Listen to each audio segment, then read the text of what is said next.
So we're going to look at this example 4 now. How many natural numbers n in the set from 1 to 500 are a multiple of at least one of 5, 6, or 7? So at first glance, this might not really sound like it fits in with this section where we're counting with sets. But if we go ahead and define ourselves some sets, hopefully you can start to see how it fits in. So the first thing, let's just call our sets A, B, and C for the sake of simplicity. So let's let, here we go. Let's let A be the set of X in the set from 1 to 500, such that X is a multiple of 5. All right, so since what the question is kind of asking us about the multiples of 5, 6, or 7, we might as well make our sets be the numbers in this set from 1 to 500 that are multiples of either 5, 6, or 7. So we'll let B be the set, I'm not gonna rewrite all this, multiple of 6, and then maybe C can be the set where it's a multiple of 7. Okay, so then since we're asked to find how many are a multiple of at least one of 5, 6, or 7, what we want here is the cardinality of A union B union C. All right, so if you remember from our principle of inclusion-exclusion, that's equal to the cardinality of A plus the cardinality of B plus the cardinality of C, and then we subtract off the cardinalities of the intersections, and then add in, we're running out of space here, I'm actually going to write this one line down just so we can actually see it. Cardinality of the intersection of all three. So basically what this is doing, it's taking the cardinalities of all three of the original sets.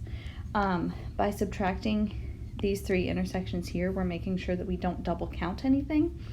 But then anything that happens to be in all three sets, we've counted it 3 times and subtracted it 3 times, and that's why we add it back in here at the end. Okay. So now, how would we go about finding all these cardinalities in order to find the number of numbers that are multiple of at least one of 5, 6, or 7? So to get the cardinality of A, what we're going to do is, so we know there's 500 numbers between 1 and 500, and we're going to divide by 5, since we want to know how many are multiples of 5. And then this is mathematically what we call the floor function. So it's written with these kind of vertical bars with the little horizontal line underneath, I guess. And what that means is that we just do that number, 500 divided by 5, and then round it down. In this case, that's actually equal to the whole number, 100, so we don't have any rounding to do. But you can see when we use this same principle to find the multiples of 6, we're going to use the floor function again. So basically, this tells us how many numbers between 1 and 500 are multiples of 6, but since 500 over 6 is going to give us a decimal, we want to round it down to make sure we're only counting the numbers in that range, right? And obviously the answer has to be a whole number of multiples. So turns out when you do 500 over 6, you get 83.3 repeating, but we're rounding that down to just 83. Okay. Likewise, the cardinality of C would be the floor function of 500 over 7, which gives us 71 point something, 71.42857, whatever. Again, we just round that down to 71. All right, so then moving on to kind of the intersections over here. To get the cardinality of A intersect B, so A intersect B would be the multiples of 5 and 6. So if you're a multiple of 5 and 6, that means you're a multiple of 30, right? Because 5 times 6 is 30.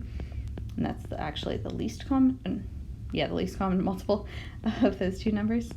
So we're going to do the floor function of 500 over 30, which turns out gives 16. If you have a calculator, you might want to kind of check these along with me so you'll be able to do the practice problem that follows this. So then for the cardinality of A over C, those are multiples of 5 and 7. The least common multiple of 5 and 7 is 35, so we do the floor function of 500 over 35, which gives 14. And then, whoops, that should be a B. For B intersect C, those are multiples of 6 and 7, which of course the least common multiple there is 42. So we do the floor function of 500 over 42, which gives 11. And then lastly, for the numbers that would be multiples of 5 and 6 and 7, turns out that means you have to be a multiple of 210. So for the cardinality of A intersect B intersect C, we get the floor function of 500 over 210, which turns out to just be 2. Okay, so what we're doing is we're dividing 500, since that's how many numbers are in this set right here that we care about, by the number that it has to be a multiple of in order to get the number of multiples there. So after we do that, we're basically going to plug these numbers that we just found into this big old equation here. So what that will tell us is that the number of numbers between 1 and 500 that are a multiple of 5 or 6 or 7 is going to be equal to 100 plus 83 plus 71 minus 16 minus 14 minus 11, and then we add in that final 2, and drum roll please, that gives us an answer of 250.